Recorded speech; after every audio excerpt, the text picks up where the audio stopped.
Алтынсарин қазақтың аса көрнекті ағартушы педагогы, жазушы, этнограф, фольклоршы, қоғам қайраткері. Ең алғашқы 1864 жылы Торғай қаласында тұңғыш қазақ мектебін ашып, қазақ қаласына білім шырағын жағу үшін бүкіл өмірін сарп етті. Балаларды өнер білімге шақырған алғашқы педагог ұстазымыз Ыбырай Алтынсарин биыл тура 180 жастан толып отыр. Ағартушы педагогтың құрметіне арнап оқушылар сендерге кең балалар оқулы өлеңін оқып бергелі тұрмын. Ыбырай Алтынсарин – казахский педагог, просветитель, писатель, фольклорист, общественный деятель, ученый, этнограф.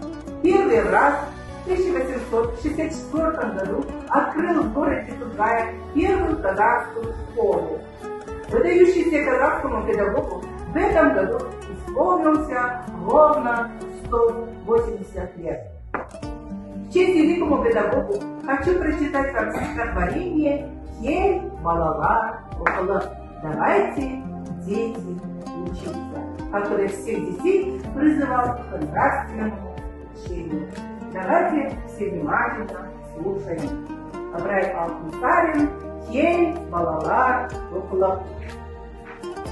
Bir Allah'a sığınıp, kең балалар оқылып, оқығанды көңілге ықыласпен оқылып, істің болар қайыры, бастасаңыз аллалап, оқымаған жүреді қараңғыны қармалап.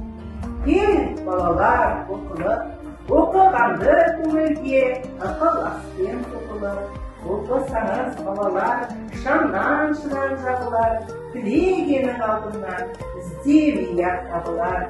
Кең балалар оқылып, оқығанды көңілге ықыласпен оқылып, мал дәулеттің байлығы бір жұтасаң жоқ болар, оқымыстың байлығы күннен күнді көп болар, еш тамақ жоқ болар. Кең балалар оқылып, оқығанды көңілге ықыласпен оқылып, сиса көйлек үстінде оқу менен табылған тауысқанның тамағы, шоқу менен табылған өнер, білім бәрі де оқу менен табылған.